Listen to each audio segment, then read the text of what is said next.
Hello, and today we have the 6th book in the Scooby Doo mystery series by James Gelsey, and it's called Scooby Doo and the Vampire's Revenge.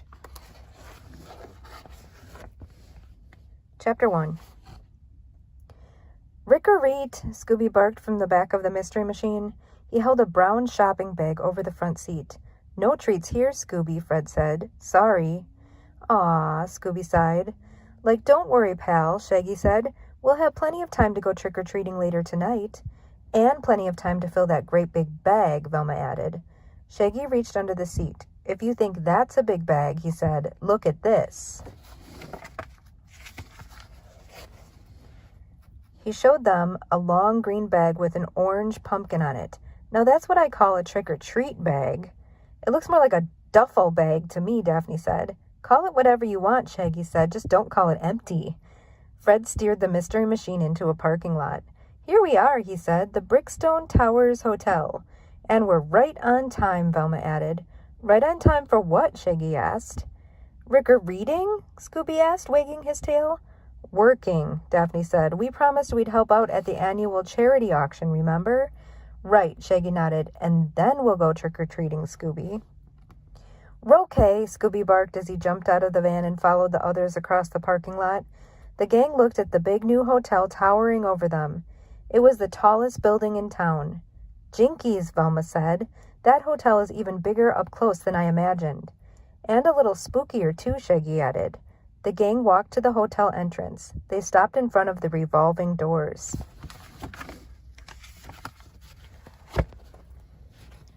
Now remember, this is a fancy hotel, Daphne said. Don't cause any trouble. Don't worry, Daphne, Shaggy said. What kind of trouble could we cause here?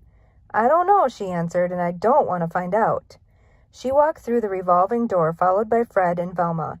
Shaggy and Scooby watched them spin around through the door and into the hotel. Ready to go for a spin, Scooby? Shaggy asked. Scooby nodded as he and Shaggy walked through the revolving door. They pushed the door and started moving. Scooby tripped and fell forward, pushing the door faster. Shaggy managed to jump out into the hotel, but Scooby was trapped. The door spun around faster and faster. Ralph! Raggy! Scooby barked. A young man dressed like a cowboy came running over to the door. He watched Scooby spin around a couple times. Then, at just the right moment, he reached his arm in and pulled Scooby to safety. Thanks, man, Shaggy said to the cowboy. He patted Scooby-Doo on the head. Are you all right, Scoob? Daphne gave Scooby a stern look. No trouble? She asked. Scooby lowered his head. Rory, he said.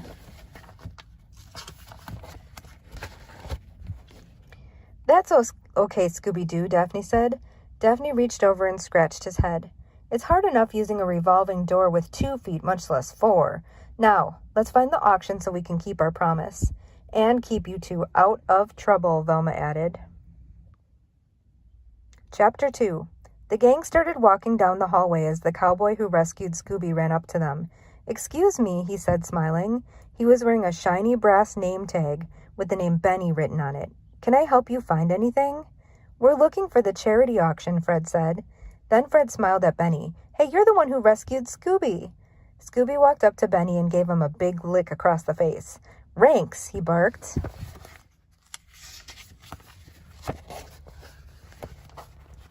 You're welcome, Benny said as he wiped off his face. Just doing my job. Benny Noonan at your service. I'm a customer service attendant. A what? Shaggy asked. A bellboy, Velma said. Benny nodded. That's right, he said. So why are you dressed like a cowboy? Daphne asked. Mr. Brickstone's orders, Benny explained. He expects all the employees to wear a costume on Halloween. Those cowboy clothes don't look like a costume to me, Velma said. They look like real cowboys wear. That's because they are, Benny said. I'm from out west, and these are the clothes I wear at home. In fact, I was supposed to leave for home earlier today, but Mr. Brickstone made me stay to help out with the auction. I hate to fly, and there is only one train. Now I won't be able to leave until tomorrow. That's too bad, Daphne said, but we're working on the auction too. Then we should go, Benny said. Mr. Brickstone wants to start on time. He led the gang down a wide carpeted hallway. They passed a grand foyer with a crystal chandelier hanging above. Doors to 2 different ballrooms lined the walls at opposite ends of the room. The auction is being held in the Brickstone Ballroom on the right, Benny explained. There's a private Halloween party in the Crystal Ballroom across the foyer. He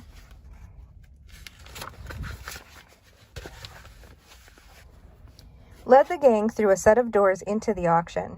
The ballroom was enormous. 4 giant chandeliers lit the room from above. Rows and rows of chairs were set up facing a stage. On the stage, the gang could see a podium and a large table. A giant banner hung over the stage across the width of the ballroom. Brickstone Halloween Auction was written on it in big black letters. "Noonan?" someone bellowed from the far end of the ballroom. Yes, sir," Benny said. "Who's with you?" the voice barked. The volunteers, sir," Benny answered. "Well, don't just stand there. Bring them in," the voice ordered. "Follow me," Benny said. He walked up the center aisle between the rows of chairs to the stage. The gang followed. They looked around the room. "Boo!" the same voice yelled. "Rikes!" Scooby said, jumping into Shaggy's arms. A tall man stood up from behind the podium. He wore gray pants with a matching gray shirt and a black tie. "Happy Halloween," he said. "I'm Rock Brickstone. Thank you for volunteering." "You're welcome, sir," Fred said. "Only employees have to call me sir," Rook said with a smile. "You can call me Mr. Brickstone. Follow me." He walked through a curtain next to the stage. It led to a storage area. There were boxes of all shapes and sizes stacked everywhere. "These are all the things that are going to be auctioned off tonight," Rock said. "Your job is to make sure that the objects are unpacked and ready for auction. Any questions?" Before anyone could answer, Rock continued. "Good. The auction will be starting very soon, so you'd better get started." Rock turned to leave and then stopped. "And one more thing," he said. "Everyone in the hotel has to be in costume tonight." Rock looked at Scooby Doo. "It doesn't have to be as fancy as your buddy here in the dog costume. Anything will do. See you later." Rock left the storage room. Shaggy and Scooby looked at the boxes piled up around the room. "Man, we'll be here till next Halloween unpacking these boxes," Shaggy said. "But the auction is this Halloween," Fred said, "and the sooner we get started, the sooner you two can go trick-or-treating." "Let's row," Scooby barked as he and Shaggy sprang into action. Chapter 3. Everyone started unpacking the boxes. Daphne opened a box and carefully took out some old dishes and platters. Velma tried to lift what was in her box but couldn't do it. "Fred, can you give me a hand with this?" she asked. Fred came over and helped Velma lift a big brass lamp out of a box. "The date stamped here says 1878, Velma commented. "This lamp must be very valuable." "I think all of this stuff is valuable," Fred added. "Like even this?" Shaggy said. He held up a large round medallion with a circle of small green stones in the center. He noticed some writing on one side. "Listen to this, Scoob." Shaggy tried to read the writing. "Sarah Mav Emak Lou." Scooby giggled at the sound of the words. Shaggy shook his head. "Those are some crazy words on one ugly paperweight." "That is no paperweight," a voice said with a heavy foreign accent. Everyone turned and saw a short man standing there. He was wearing a black satin cape over his tuxedo.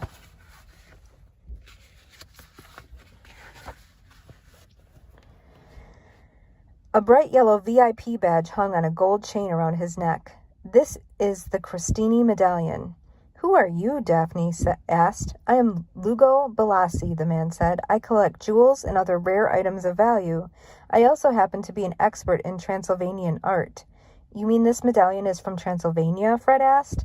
"Judging by your accent, I'd say you are also," Velma guessed. "That is correct," Lugo said. "This medallion is very, very old. It is also very, very cursed. Whoever holds the medallion and reads the inscription will be haunted by a vampire." "Haunted by a vampire?" Shaggy asked. "Zoinks!" He looked at the medallion in his hand and quickly tossed it over to Scooby. "Rikes!" Scooby caught it and tossed it back to Shaggy. Shaggy tossed it over his shoulder. Benny ran over and caught the medallion before it hit the floor.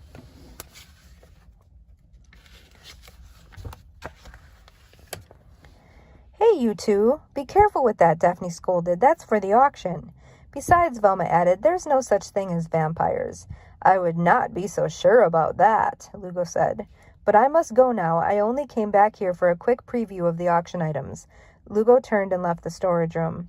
"That reminds me," Benny said. "I should go and make sure everything is okay in the lobby. If you need me, just look for the cowboy." I don't know about you guys, Shaggy said, but I'm not going to wait around for any vampires to come and haunt me. You coming, Scoob? Rah! Rah! Scooby barked, nodding. Shaggy, for the last time, there's no such thing as vampires, Velma said. Not in Transylvania, and not in this hotel. The gang heard a stack of boxes fall over behind them. They turned and saw someone standing there. Jinkies! Velma exclaimed. Vampire! Shaggy and Scooby yelled.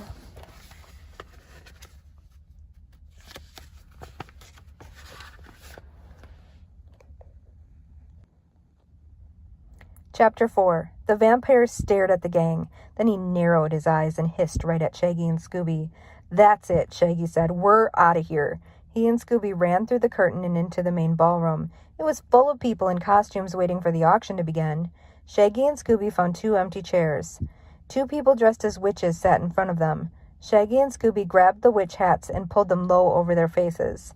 He won't recognize us in these costumes, Shaggy said. There's no way he can find us. Just then the vampire ran onto the stage and roared at the crowd. Everyone screamed and jumped out of their seats. Rikes! Scooby exclaimed. Reround us! Let's go, Scoob, Shaggy said. They stood up and ran out of the room as quickly as they could. Fred ran through the curtain. Stop that vampire, he shouted. He stole the Christini medallion. Upon hearing this, the vampire ran off the stage, down the center aisle, and out the doors. Just outside the ballroom, Shaggy and Scooby saw a large cart of food draped with a white tablecloth.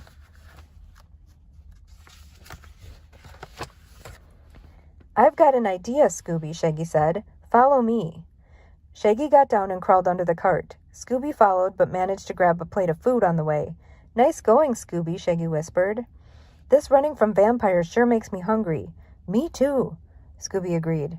The cart started slowly moving. Sit back and enjoy the ride, Scooby, Shaggy said. No vampire will find us under here. The vampire burst out of the brickstone ballroom as the cart was being rolled into the crystal ballroom. The vampire ran into the crystal ballroom too, just as Fred, Daphne, and Velma came into the hallway. We'd better hurry before he leaves the other ballroom, Fred said. The 3 of them marched into the crystal ballroom. Oh no, Daphne exclaimed. It's a costume party. And everyone's dressed as a vampire, Velma added. Hundreds of people dressed as vampires walked and danced around the ballroom. There were tall vampires and short vampires, skinny vampires and fat vampires. One of the vampires walked up to Fred. Welcome, he said, to the Dracula Spectacular. And what kind of vampires are you supposed to be? We're not supposed to be any kind of vampires, Velma said. We're looking for someone, Fred added, but we'll never find him now. Well, it's Halloween, so make yourselves at home, the man said as he walked away. Help yourself to some Dracula snackulas. Fred, Daphne, and Velma noticed a food cart off to one side of the room. Suddenly, they saw a paw come up from under the cart and grab some food. They all looked at one another and smiled. Seems like Shaggy and Scooby have already made themselves at home, Daphne said. She walked over and lifted the tablecloth. Shaggy and Scooby were sitting under the cart munching away. Oh, hi, Daph, Shaggy said, chewing on a sandwich. Don't blow our cover. We don't want any vampires to find us. Then you sure picked the wrong party to crash, Velma said as she walked over. Take a look around. Shaggy and Scooby leaned out from under the cart and looked around the room. Like, what is this place, the Vampire State Building? Shaggy asked. He pulled the tablecloth back down. Daphne lifted the cloth back up. It's a party for people dressed up as vampires, she said.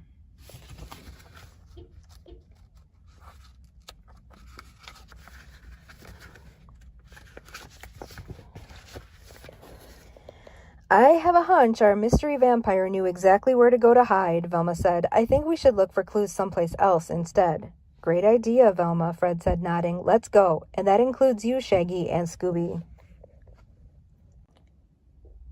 Chapter 5. The gang walked back out into the foyer between the 2 ballrooms. There aren't a lot of places where the vampire could have gone, Velma said.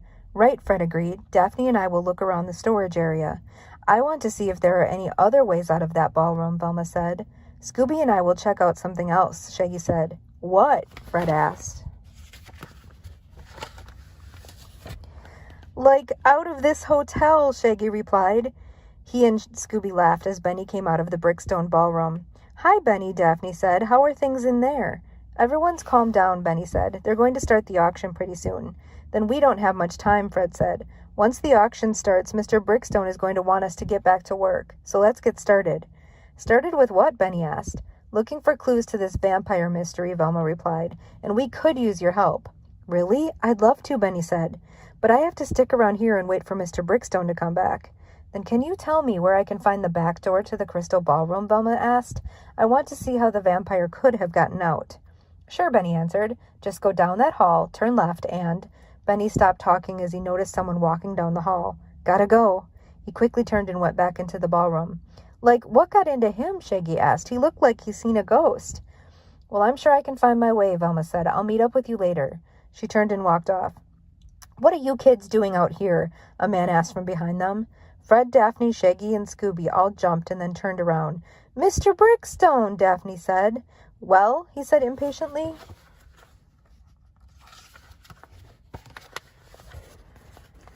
We were just making sure everything was ready for the auction to start, Fred said. Well, it is, Mr. Brickstone said. I've taken care of this mysterious vampire. It was one of our hotel residents playing a practical joke.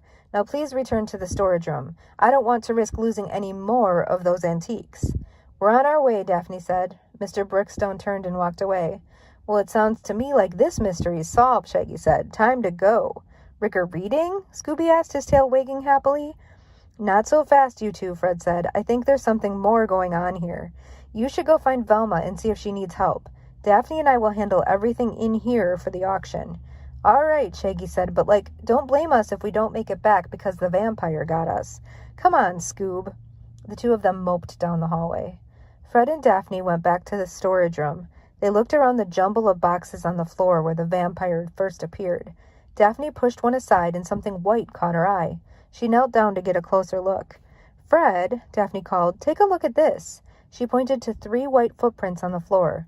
It looks like someone walked in some kind of white powder, Fred said.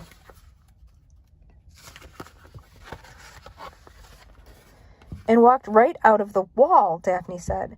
Look how close this footprint is to the wall. We need brass lamp, item number 10, someone called from outside the storage room. Coming up next for the auction. I'll be right back, Fred said. He got up and went to look for the brass lamp. Daphne knelt down by the wall next to the footprint for a closer look. She put her hand against the wall for support and heard a soft click. The wall gave way and opened like a door. Daphne lost her balance and fell all the way into the doorway. The door snapped shut behind her. Daphne was trapped behind the wall.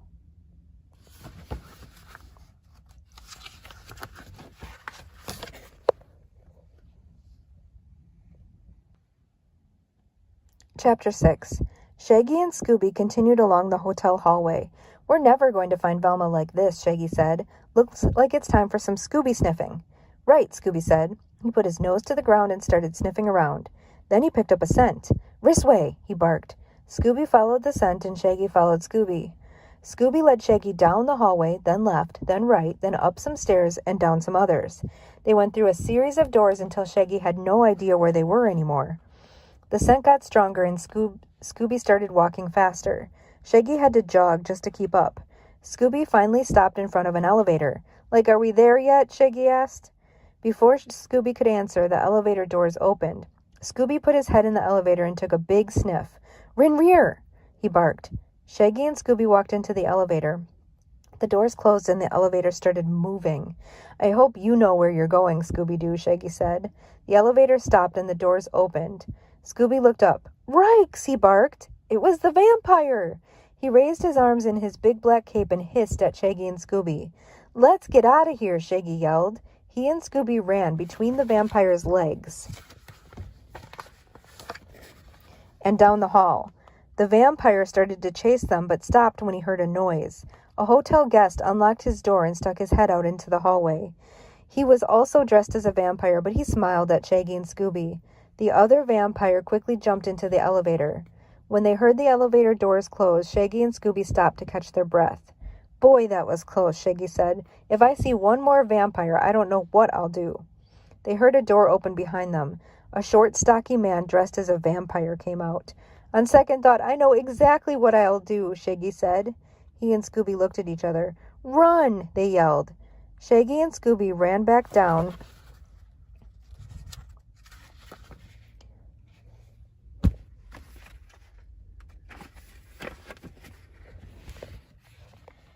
the hall toward the elevator. As they arrived, the doors opened. Another person dressed as a vampire stepped out. "Here we go again," Shaggy said. He and Scooby dived between the person's legs and into the elevator. The doors closed and the elevator started moving.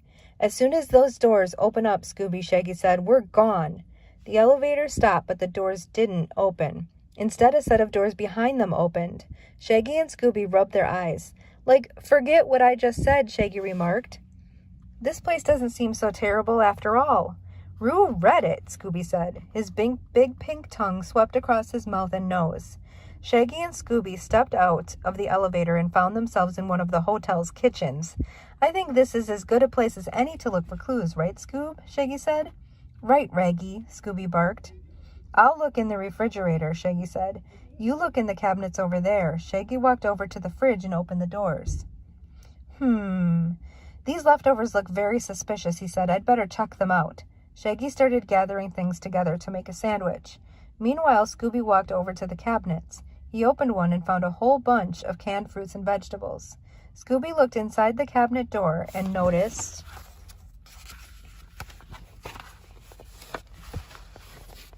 an apron and a chef's hat hanging on a hook. He reached for the apron and hat and put them on. As Scooby walked over to Shaggy, the hook popped up and the back of the cabinet suddenly opened. Shaggy was putting the finishing touches on his quadruple-decker sandwich. "Hey, Scoob, did you find anything suspicious and delicious?" Shaggy asked. "Just me," someone said from behind them.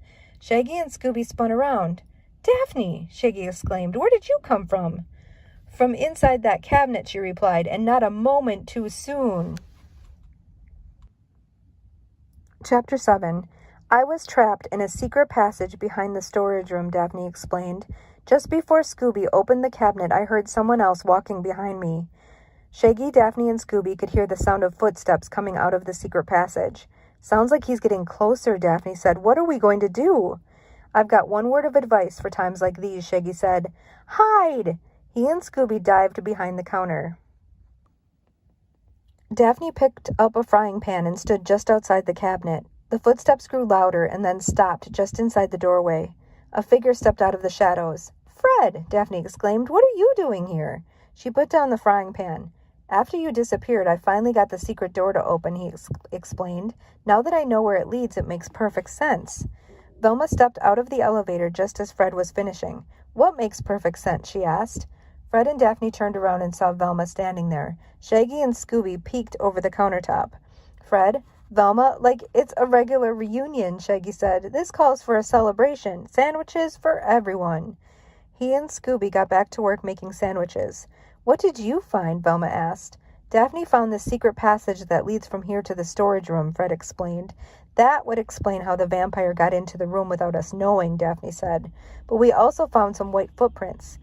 The vampire probably got flour on his shoes before he entered the passage," Fred pointed out.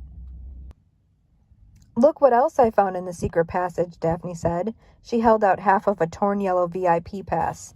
"Whoever this vampire is," she added, "he clearly knows his way around the hotel. And he has VIP access to everywhere," Velma said.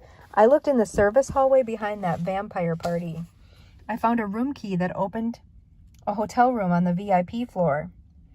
"Like, what does VIP stand for?" Shaggy asked. "Vampires invade parties?" "Very important people," Velma explained. "They have a separate floor of the hotel reserved for them. That's where this elevator goes.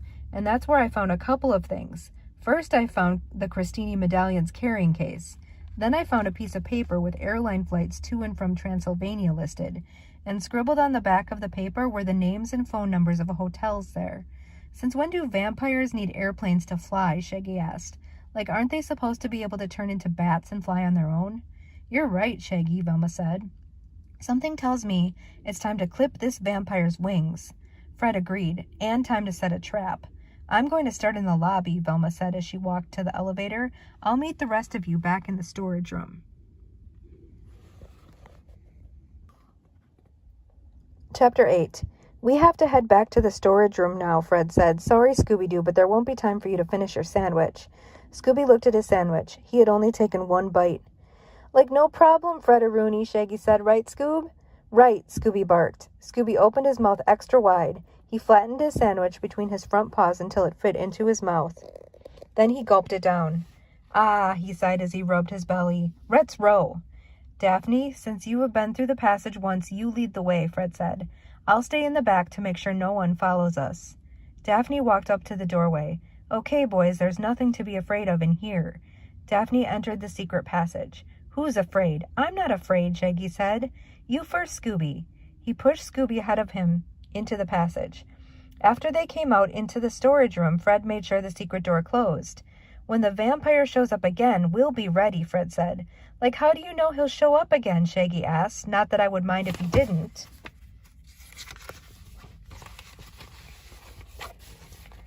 Oh, he'll show up all right, Velma said, walking into the room. That's what I did in the lobby. I told some people another valuable medallion was just added to the auction. Not another medallion, Shaggy moaned. Be sure to keep it away from Scooby and me. Shaggy, there is no other medallion. Velma just made it up, Daphne said. Only the vampire doesn't know that.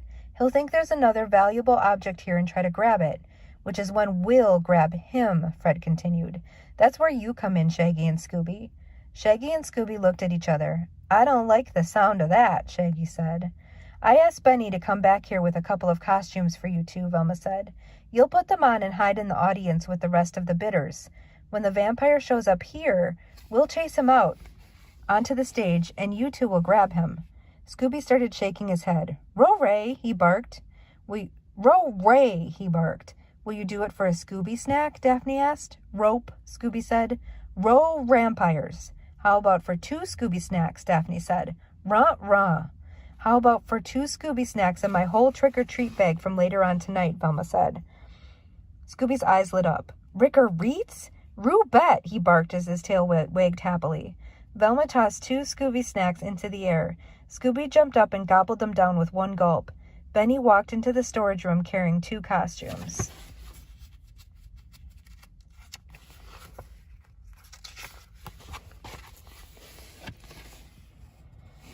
We didn't have any more costumes, he said, so I had to settle for these uniforms instead. Since the whole staff is wearing Halloween costumes tonight, I had a big selection to choose from. I hope they fit. By the way, there's a big crowd coming back into the ballroom. People are talking about another medallion that was just added to the auction. Great, Fred said. That means we don't have much time. You two better put on those costumes and get outside quick. Shaggy and Scooby put on their costumes. Scooby was dressed as a bellboy, complete with a little red hat. Shaggy wore a dark blue doorman's jacket with gold braids on the sleeve and lots of shiny brass buttons. They walked out into the ballroom and sat in 2 empty seats. A moment later, Shaggy and Scooby heard noises coming from the storage room. The vampire ran out of the storage room and onto the auction stage. He was looking for the other medallion. Get him, Fred yelled as he ran out of the storage room. That's our cue, Scooby Doo, Shaggy said. He and Scooby sprang up and ran toward the vampire just as he jumped off the stage. Now the vampire was running right at them. Rikes, Scooby yelled. About face, Shaggy yelled. He and Scooby turned around and started running away from the vampire. They ran down the center aisle and out of the ballroom. Out in the hallway, they spotted the food cart from earlier that night. Under here, Scoob, Shaggy said as he lifted up the white cloth covering the cart. Scooby was about to dive under the cart when he felt the vampire grab his tail. Scooby managed to grab hold of one end of the cart. Shaggy grabbed the other end of the cart and pulled. Scooby was being stretched like a piece of taffy. Rope! Raggy! Scooby barked. The vampire gave a hard yank. Shaggy lost his balance and let go of the cart. The cart shot forward toward the vampire, who lost his grip on Scooby's tail. Scooby jumped on top of the cart as it rolled faster and faster after the vampire. The vampire ran down the hall and turned to look behind him. He saw the cart and Scooby-Doo gaining speed. He also saw Scooby-Doo cover his eyes and suddenly jump off. The vampire looked forward and saw the hotel's revolving door in front of him. He ran right into the revolving door and spun round and round.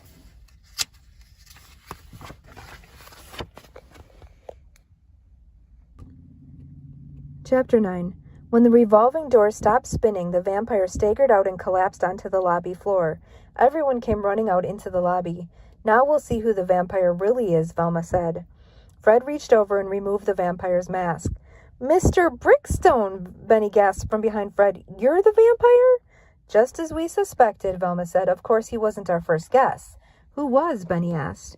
You were, Fred replied. Why me? Benny asked. Because you seemed really unhappy about having to work on Halloween, Daphne told him. And you know all of the back doors and secret ins and outs of the hotel. But when we found the airline information for Transylvania, we knew you couldn't have been the vampire, Fred said. You're afraid of flying, right? That's why you were going to take the train to visit your family. So you went from a bellboy to me? Rock Brookstone asked. Not quite, Velma continued. We thought Lugo Balassi was guilty. After all, the key I found was to his hotel room on the VIP level. He seemed to know an awful lot about the medallion, but the information we found also has phone numbers of hotels on it. So, Rock said, what does that prove? It proves that whoever was flying to Transylvania needed a place to stay, Daphne replied. People who live in Transylvania, like Lugo Balassi, don't need to stay in hotels in Transylvania. You planted those things in Lugo's room to make it look like he took the medallion, Fred said. You even told us that you had found out a hotel resident was responsible. You just didn't mention that you were that hotel resident, Daphne added. The hotel security guards came over to the crowd. Lugo Balassi was with them.